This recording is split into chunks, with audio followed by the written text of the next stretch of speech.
Tenet ou Qu'est-ce que c'est aimer? Hier, je suis allée voir Tenet au cinéma. Ce n'est pas une comédie. À part Robert Pattinson, l'éternel vampire, il n'y a pas d'acteur connu à mes yeux. Et l'affiche, deux hommes armés prêts à tirer, a tout pour me déplaire. Pourtant, je peux dire que j'ai vu mon premier Nolan. Malgré les 2h31 que dure le film, j'insiste sur le 31, car chaque minute compte quand il s'agit de sauver le monde. Je ne me suis pas endormie. En effet, il y a de l'action, avec tous les rebondissements qu'offre l'histoire. C'est donc divertissant, pour ne pas dire bruyant, avec la musique qui se calque sur le rythme des balles tirées, ou pas encore tirées, mais dont l'impact est déjà visible. Ça y est, je vous ai déjà perdu? Vous me demandez de répéter ma dernière phrase? Certainement pas. Ainsi vous êtes solidaire avec moi, vous partagez un petit peu de ma perplexité. Je ne suis pas douée pour comprendre les scénarios des films de science-fiction, surtout quand, pour lire les sous-titres, je dois garder les yeux ouverts alors que des hommes se bagarrent sans aucune pitié.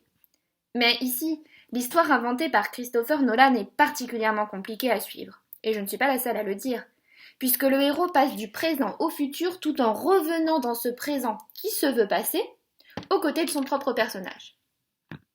Vous ne savez de nouveau plus où vous en êtes?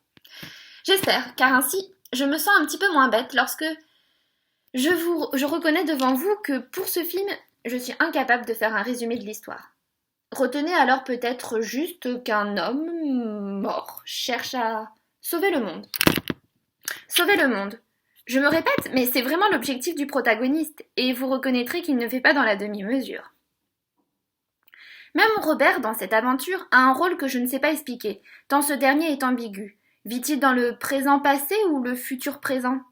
Oui, je m'amuse à vous perdre avec les mots composés que j'utilise, mais même sans, reconnaissez qu'il y a de quoi s'égarer entre deux mondes temporels. Nolan nous livre sûrement dans ce film l'aboutissement d'idées très travaillées, mais il faudrait qu'il vienne me faire un schéma pour que j'en apprécie le contenu. C'était tellement complexe par moments que je me suis demandé si les acteurs eux-mêmes avaient compris le scénario. Je pense que oui, quand même, mais l'équipe du film n'a pas dû faire des économies sur les cours d'analyse du script. Je vais faire court au sujet de Tenet, car ça vous avez dû le comprendre, je n'ai pas de matière sur laquelle m'extasier, ou même simplement sur laquelle débattre. Je dirais donc, pour conclure, que je n'ai pas aimé ce film. Dire le contraire ne servirait à rien, vous ne me croirez pas. En effet, maintenant, vous me connaissez un petit peu et vous savez que j'apprécie ce qui est compréhensible, ce dans quoi je peux m'identifier, ou au moins laisser mes idées se déployer. Encore s'il y avait une histoire d'amour, je pourrais être moins sévère dans mon jugement. Mais ce n'est même pas le cas. Il n'y a qu'une seule femme et son mari la tient en otage en jouant avec la vie de leur fils. D'accord, le héros veut la libérer. Vous remarquerez qu'il se rajoute ainsi une mission, sauver le monde n'étant pas suffisant pour lui. Mais j'ai eu l'impression que c'était plus par pitié que par affection. D'ailleurs, s'il l'aimait réellement, nous aurions eu droit à un baiser, non? À la fin, au moins. Après tous les dangers affrontés et le monde sauvé, un héros mérite bien ce genre de reconnaissance. Mais non, pas de bisous. Les James Bond, même s'ils se rapprochent plus de Tenet que d'Antoinette dans les Cévennes, sont moins décevants. Les baisers au cinéma, c'est sacré. C'est comme les femmes. Ce film ne peut être vu comme un grand film, car il est dépourvu de grandes femmes. L'épouse du méchant dans Tenet, le méchant, car son prénom entre Santor, Santo, Sarto, j'hésite encore, est grande, certes, mais elle n'est pas particulièrement belle et sexy. Qui suis-je pour juger de la beauté et du sex appeal d'une femme? Personne, c'est vrai, mais l'absence de baiser amoureux en dit quand même long sur elle. Comment Nolan as-tu pu passer à côté de ce genre de critères? La prochaine fois, sollicite-moi et ensemble nous ferons un vrai chef-d'œuvre. Je fais ma publicité? Eh bien oui, que voulez-vous, je suis prévoyante. Ainsi, si la carrière d'écrivain ne décolle pas, je deviendrai scénariste. Qui sait? Un petit tour dans le futur me permettrait de le savoir. Mais comme je n'ai pas compris comment le héros y arrivait, je vais rester sagement à ma place dans le présent. Sinon, pour les curieux, Tenet, ce n'est pas le prénom du héros. Lui, il ne s'appelle pas. Nolan devait avoir épuisé le stock de ses idées avant de réfléchir à ce point. Tenet désigne en fait une plateforme maritime dans le futur, qui n'existe donc pas encore, mais sur laquelle le protagoniste va quand même pouvoir aller. Parce que c'est un film de Nolan. Ne m'en demandez pas plus, mon explication est parfaite. Je vous ai révélé l'origine du titre du film, c'est déjà pas mal. Comme Tenet ne me permet pas d'échanger avec vous bien longtemps, j'ai envie de vous poser une question. Et pas n'importe laquelle. Une question qui n'a pas de réponse. Pourquoi je vous interroge alors? Parce qu'en fait, même s'il n'y a pas une réponse bien définie dans laquelle chacun se retrouve de manière unanime, il vous est quand même possible de me dire quelque chose à ce sujet, à partir de vos propres expériences, de vos désirs aussi. Ma question est la suivante. Pour vous, qu'est-ce que c'est aimer? Pour commencer, moi je dirais qu'il y a plusieurs formes d'amour. En effet, on n'aime pas de la même manière ses parents que celui ou celle avec qui on souhaite vivre sa vie. Nos enfants et nous-mêmes, nous jouissons également de notre part d'affection bien particulière. Rien que parce que ces différentes formes d'amour existent, aimer est difficile à définir. Mais en plus, aimer se ressent plus qu'il se met en mots, il s'illustre, se vit, plus qu'il se déclame ou s'écrit. Ainsi, débattre sur l'amour semble très complexe. Et pourtant, j'aimerais essayer d'écrire à ce sujet. Peut-être pour le moment venu être prête? Ou bien j'ai été frustrée de ne pas comprendre le film au point que je cherche maintenant à me rattraper sur autre chose. Quoi qu'il en soit, je me demande ce que les gens sont capables de faire par amour. L'amour que nous portons à nous-mêmes nous permet de vivre. Grâce à lui, en effet, nous prenons soin de nous. Il fluctue en fonction de nos exigences, mais tant qu'on vit, il ne s'éteint jamais. C'est la première forme d'amour, car elle est à la base de tous les autres. Sans elle, aucune relation amoureuse n'est possible. Vient ensuite l'amour que l'on porte à nos parents. Aimer sa mère et son père, c'est leur vouer une reconnaissance éternelle pour la vie qu'ils nous ont donnée, pour l'enfance qu'ils nous ont offerte, pour leur affection inconditionnelle. Aimer notre enfant, c'est donner moins d'importance à nos besoins pour se consacrer davantage sur lui, c'est faire dépendre notre bonheur du sien. Pour élever notre fille ou notre fils, dans les meilleures conditions possibles, nous sommes capables de travailler à la fois le jour et la nuit, sans jamais nous reposer, et montrer un signe de fatigue, en gardant toujours le sourire et notre côté exemplaire. Un parent qui aime, c'est une mère ou un père qui s'inquiète en permanence de l'avenir et de la santé de son enfant, qui en a fait son unique préoccupation, sa raison de vivre, au point qu'il veut mourir avant lui. Aimer son enfant est certainement le plus beau des amours, car à nos yeux il est sans fin. Mais cet amour, comme les précédents, n'est pas le plus palpitant à vivre. En effet, y a-t-il plus étrange expérience que celle de s'épandre d'un être, de s'éprendre d'un être rencontré par hasard, auquel on ne doit rien, et qui ne nous doit rien, mais avec lequel on se voit passer le restant de ses jours. Tomber amoureux d'un inconnu et apprendre à le connaître, à le chérir, en acceptant ses défauts pour se concentrer sur ses qualités, sur le bonheur ressenti lorsqu'on est avec lui, semble être la mission que chacun vise de réussir dans sa vie. Est-ce moins prétentieux que de vouloir sauver le monde? Avec des milliards d'humains qui existent sur Terre, on pourrait penser que oui. Pourtant, vu le nombre de femmes et d'hommes trompés et de divorces, il y a de quoi réfléchir. Cet amour qui ne dépend d'aucun lien du sang est donc désirable, trouvable aussi, mais difficile à conserver.